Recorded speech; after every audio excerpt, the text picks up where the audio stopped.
Olá, sejam bem-vindos a mais uma aula de arte. Eu sou o professor Roberval Carvalho e nesta aula nós iremos falar sobre a linguagem do desenho e da pintura e suas materialidades. Me acompanhe. Como objetivo, nós iremos conhecer e analisar algumas técnicas e materiais de desenho e pintura e seus contextos históricos. Pense um pouco, você já criou alguma tinta? Você já fez algum curso de desenho ou pintura? Você gosta de pintar, desenhar? Se você nunca experimentou pintar e desenhar, provavelmente já, né? Você está aí no nono ano, então você já deve ter algum pouquinho de alguma técnica, ou de desenho, ou de pintura, mas qual é a sensação que você tem? Você gosta, você não gosta? Desenho porque tem que produzir um trabalho para sua aula, ou você gosta de pintar e desenhar? O porquê você pinta, o porquê você desenha, e se você tem vontade, mas não tem técnica, que tipo de pintura, que tipo de desenho você aperfeiçoaria? O desenho acompanha o ser humano desde os primórdios, com as inscrições feitas nas paredes das cavernas, conhecida como arte rupestre.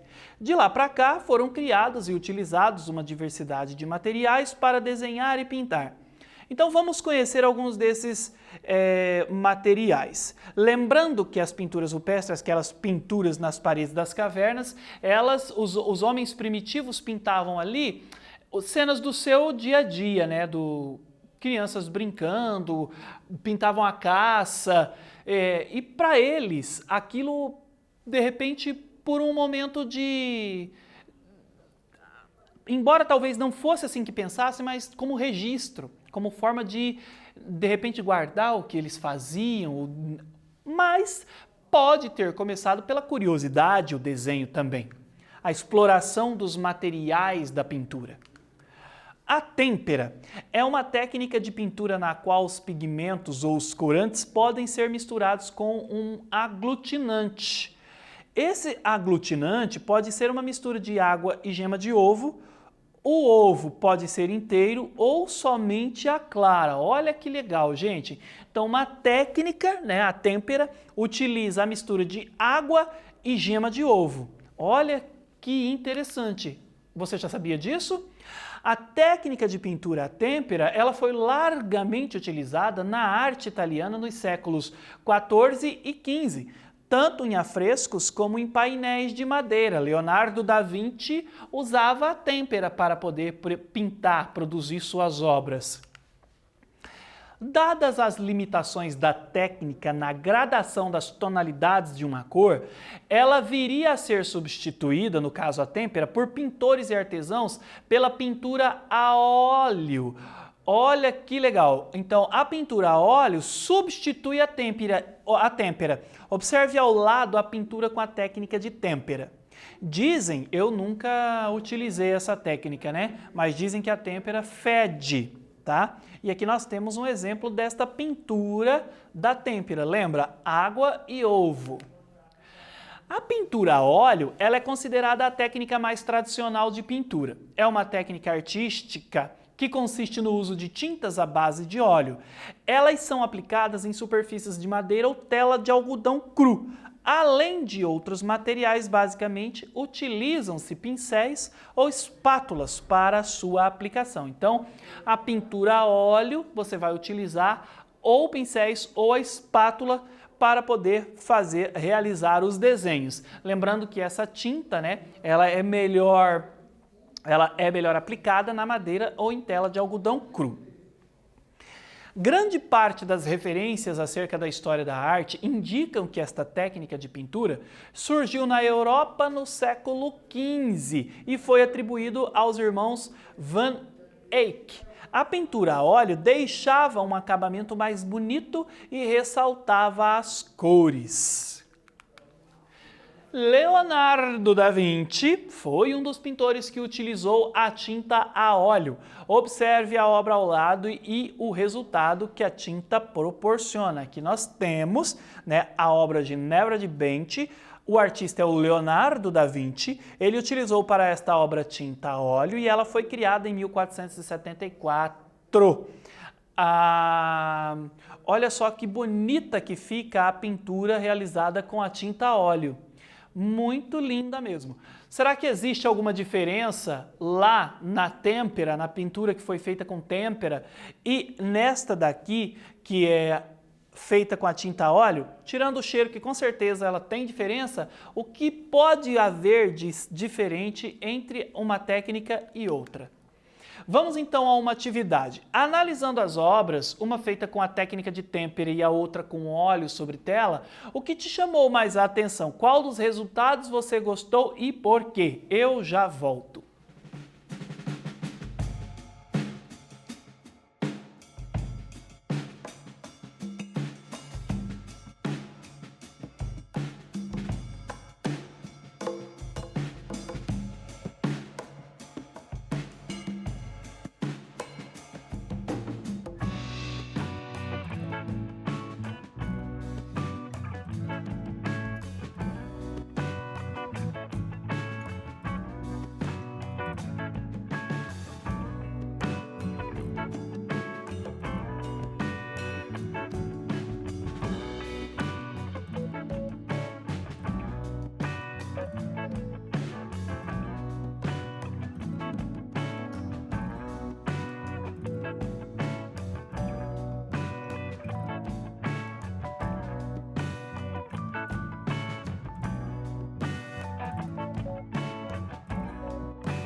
E aí, pessoal, qual das duas obras te chamou mais a atenção? Bom, para o final dessa aula, após a nossa aula, eu convido você a experimentar. Tem tinta aí na sua casa? Brinque, crie, porque caso você não tenha nenhuma técnica aperfeiçoada, como será que a pintura surgiu, né? Como será que se desenvolveu a técnica da pintura? Eu digo que instintivamente, nós temos a capacidade de desenvolver percepções acerca da técnica da pintura. Então eu convido você a experimentar o campo de possibilidades que você tem. Primeira regra, não limite-se, não bloqueie a sua capacidade criativa. Experimente. De repente você pode ser um pintor contemporâneo, da arte, pertencente à arte contemporânea.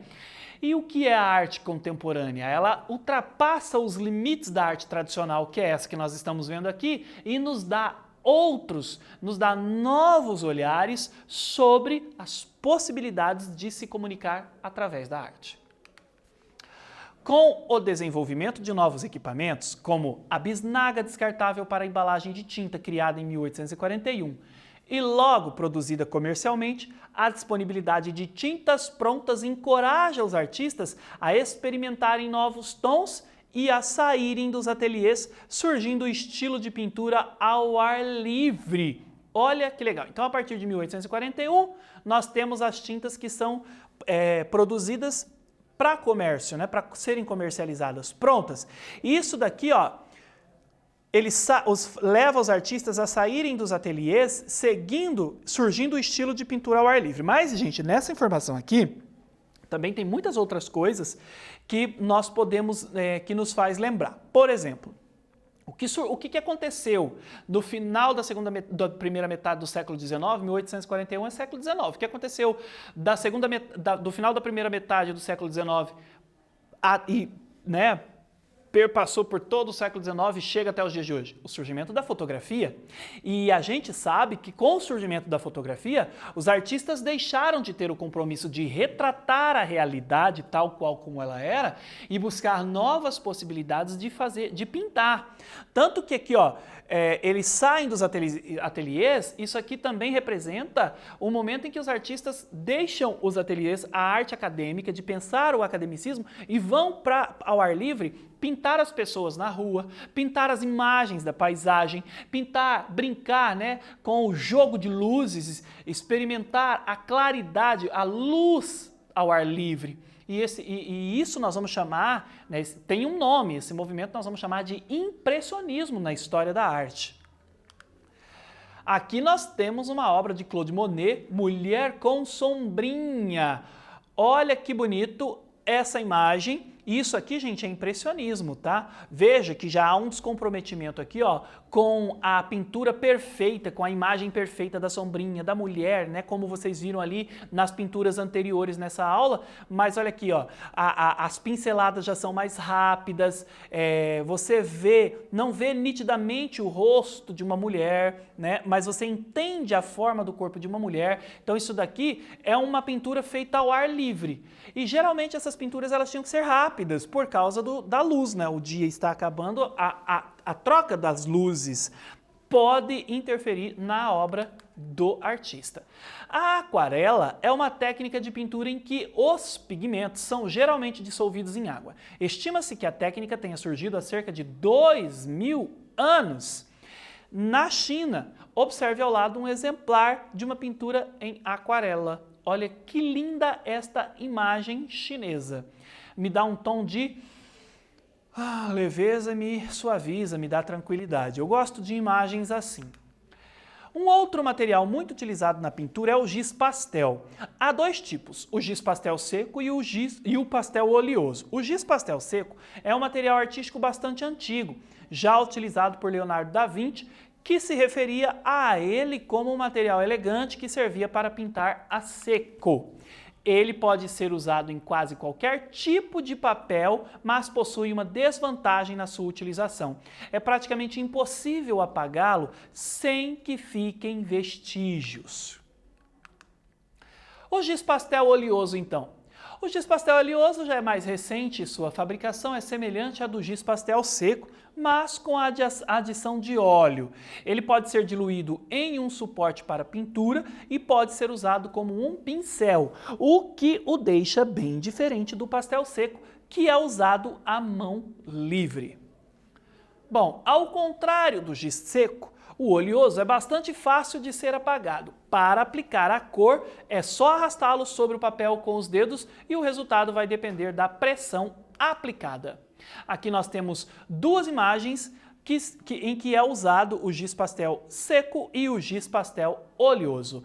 Olha aqui a obra de Dennis Frost, uma menina com seu balão. Que linda essa imagem. Isto me lembra inocência, fragilidade. E aqui foi utilizado para a realização dessa obra o giz pastel seco. E aqui a obra de Stanislau em giz pastel oleoso. Nós temos, olha que lindo, esta pintura, uma mulher e um homem, e aí eu quero que vocês observem, será que a gente consegue perceber a diferença dos materiais utilizados nas duas obras? Alguns materiais para serem utilizados em pinturas: a tinta a óleo na bisnaga, a aquarela e o giz pastel seco logo ali na imagem ao lado. Bom, vamos então a uma atividade. Agora é a sua vez, tem aí na sua casa algum desses materiais que vimos na aula de hoje? Então esboce uma ideia e mão na massa e eu já volto.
E aí, galera, esboçou uma ideia? Obviamente não dá tempo de terminar nesses minutinhos para você poder fazer a atividade, mas após o fim da aula, você pode terminar com mais calma. O artista precisa de tempo e calma.